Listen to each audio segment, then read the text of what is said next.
Hello all heroes and welcome back to Invincible Guarding the Globe, and today we are going to tackle the rather obscure but potentially very important artifact system in the game. Now, what are artifacts? You would be forgiven for not really knowing, because like I said, its introduction to the game is obscure at best. Now, why am I talking about artifacts? Well, in the last update, among many other quality of life features, we actually do now have an artifacts tab in the collection section of your game, so you can actually view all of the potential artifacts in the game and see which ones you already have. So it seemed like as good a time as any to finally tackle this subject. Now, how do you actually get artifacts? Well, the vast majority of them you're going to have to craft.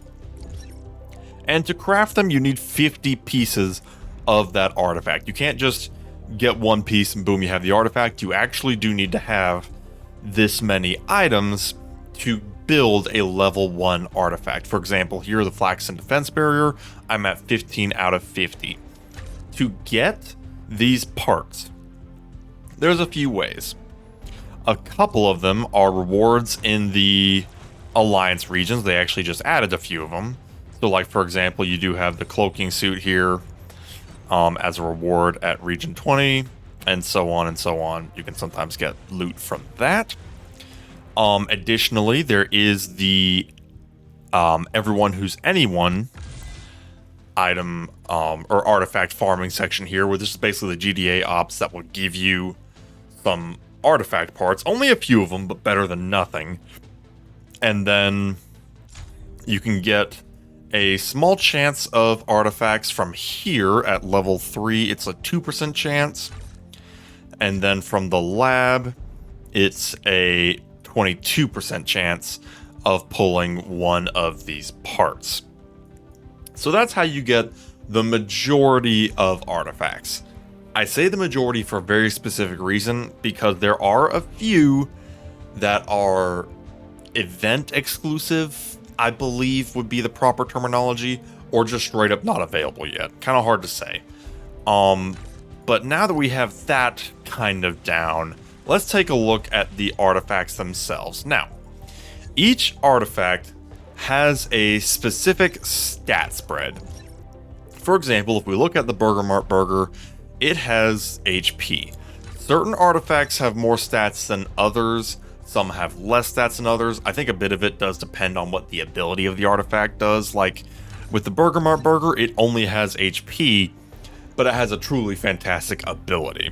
So that's a bit of a balancing act there that might be in the game. Perhaps I'm reading too much into it. But I will say the stats are not massive. They're better than nothing. They're a little bit of a cherry on top. But they're really not the end-all be-all. Honestly, a level 1 artifact gives you the exact same value in terms of its passive ability as any higher levels. There's no indication that a higher level makes the passive ability any more effective.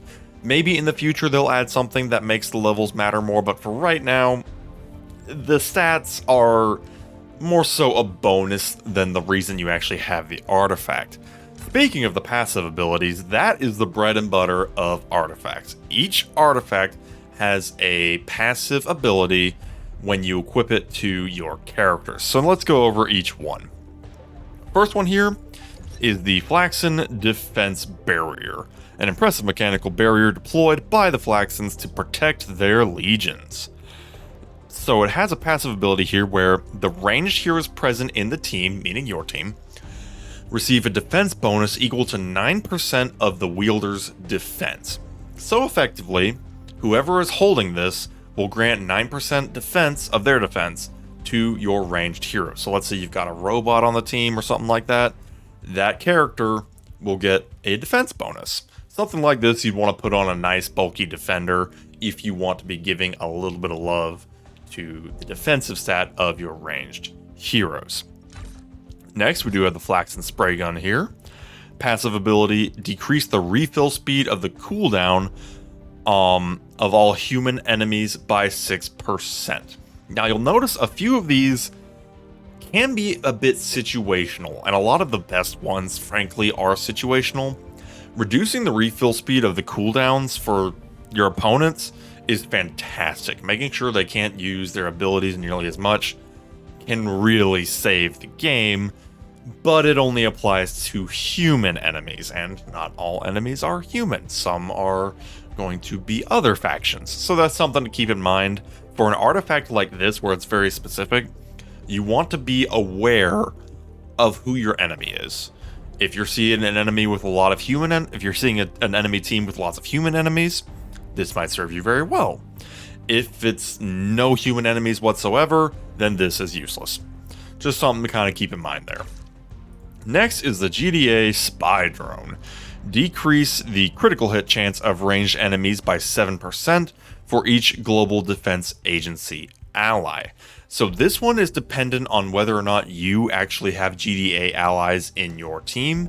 That is the faction GDA, including but limited to characters like Robot, Monster Girl, anybody with this little faction icon. That would trigger the effect of this specific artifact. So decreasing the critical hit chance of ranged enemies by 7%. So basically you have to make sure that there are ranged enemies that you want to debuff, and that you do have some GDA allies on your team. I have not noticed that much of an issue from critical hits per se, but it could make your team kind of pseudo bulkier by preventing those extra damage spikes. Next here is the medkit. This one is pretty simple. Increase Wheeler's healing effects by 7%. You can't go wrong with that effect. I mean, just more healing. You slap this on a robot and boom, you're good to go. Pretty much the gist of it. Body enhancement. Now this one is interesting because assuming you do all your quests, you should get this from the beginner quests that you get when you first start the game, and you have them for about a week or so. This one increases the critical chance by 6% for each agent in your team. If I'm not mistaken, and that's a big if, I believe that refers to any GDA faction allies on your team. It just says agent.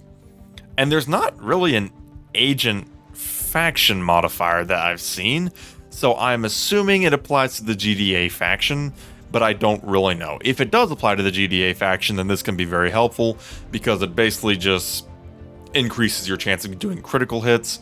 More critical hits equals more damage. You can't go wrong there. So just kind of something to keep in mind there. Next, we have Damien Darkblood's notes. Decrease the defense of all Earth Defender enemies by 8%. Now, this one only applies to Earth Defender enemies, but I rank this one as a little bit better than some of the other more specific ones, because let's talk about Earth's Defender enemies. Omni-Man, Invincible, Adam Eve, to just list a few. So yeah, being able to decrease their defense is not the worst thing in the world. That's because the sooner you put them down, the sooner you don't have to worry about them splattering red Lowe's paint all over yourself, if you know what I mean. Next, we do have the Guardians of the Globe bracelet. This one was actually just recently featured in an event GDA op, so that can happen with some of these artifacts. For this particular one, when a hero uses it, it increases their defense by 3%. So there's just a flat 3% boost. This is applied for each Guardian of the Globe present in the team. So effectively, if Guardian of the Globe is a tag on the hero, this grants more defense to the wearer of this artifact. Nice little defense boost, can't go too wrong there. Battle Hologram. This one is probably hailed as one of the best artifacts in the game. When a hero uses its ability, it reduces their allies' cooldown by 10%. Now, when it says uses its ability, I'm assuming it's ability that is charged up using the yellow bar. That is an assumption on my part, but basically, it just en masse decreases the cooldowns for your entire team, allowing them to use their own abilities faster. Really hard to go wrong there, because the more you use your abilities, the more cool stuff you can do, and some abilities do massive damage, some abilities can keep you alive. The possibilities are endless with this particular artifact. A very good one indeed. Next is the Neuralink chip. When a hero uses it, it gives all heroes present in the team a bonus equal to 3% of the wielder's stats if the wielder is facing themselves. So, this is an interesting one because its potential is effectively limitless as long as you are facing a doppelganger.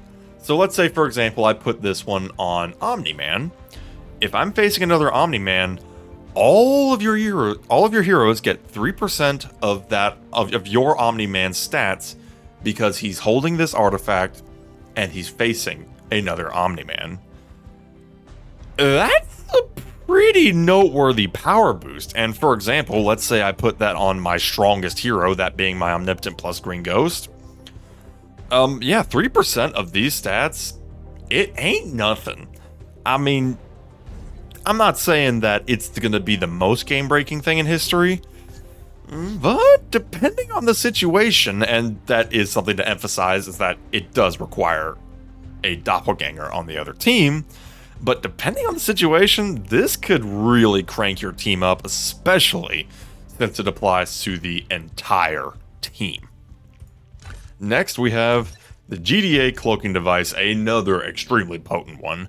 The hero using it becomes invisible for 3 seconds, and their critical damage is increased by 25% for the duration. The cloaking device is triggered every 22 seconds. So basically, invisibility, you're just untargetable for 3 seconds, and then on top of that, you get critical damage increase. This thing is just a dream come true for any attacker. You put this one on Invincible or Omni-Man, and you will be good to go. So, these first 10 are currently relatively, I'm not going to say easy to unlock, but accessible to unlock. All of them will show up sooner or later in the lab, sometimes even the equipment for the GDA chips if you're lucky, but they are all accessible. These next 4, though, are a bit of a different story, and funny enough, they're also some of the best. The Burger Mart Burger was a pre-registration reward. Now, I did not actually pre-register, but I did play day 1, and I did get this burger, so I'm not sure if this is available to everybody or not. I'm not really sure. But this one, when the hero's HP drops below 20%, it heals all allies by 20% and increases their attack by 3% for 5 seconds. So basically, this burger not only heals all allies by a pretty decent chunk, I mean 20% is nothing to sneeze at, but also gives a solid attack increase for a solid chunk of time. 5 seconds for a 3% attack increase, that's kind of a lot. Now they do make up for it with this 50-second cooldown, so when you pop it once, you are very unlikely to ever use it again. But I mean, sometimes once is all you need. I have had this thing single-handedly save games for me. So a truly fantastic passive there. Next, we do have the Flaxen Drone Trap, and these next 3, I have no idea how to get them, so just throwing that one out there. Flaxen Drone Trap, when the hero receives a debuff, so basically when whoever's holding this receives a debuff, silences the enemy and decreases their defense by 15% for 3 seconds. Now, silencing is basically a debuff that prevents them from being able to use their abilities for a chunk of time, and then they get a nice little chunky defense decrease. Depending on the timing and the situation, can be helpful, can certainly be helpful. Not the craziest thing in the world, but I could certainly see where it would be useful. The Cerulean Cosmos Flower. When any ally's HP drops below 20%, removes all the negative effects on them and applies healing over time equal to 15% of their current HP for 10 seconds. So basically, and it's interesting because this applies to any ally no matter who's holding it. If they drop below that point, they pretty much just get all debuffs wiped off them, and then healing. Especially combined with some other things like the burger, this could be very helpful for keeping your important characters alive. Slap this on maybe somebody in the back line so that it kind of provides an extra healing effect, especially someone like Robot who stays kind of in the back line anyway and can consistently keep alive to use this. That could be very impactful in the battle to keep your attackers alive. And then finally, we have the Obedience Collar. Now, this one is particularly interesting. Once every 21 seconds, applies a confusion state on a random enemy for 3 seconds while increasing the enemy's attack by 30% for 3 seconds. So this is a weird one. But basically, it applies a debuff called Confusion.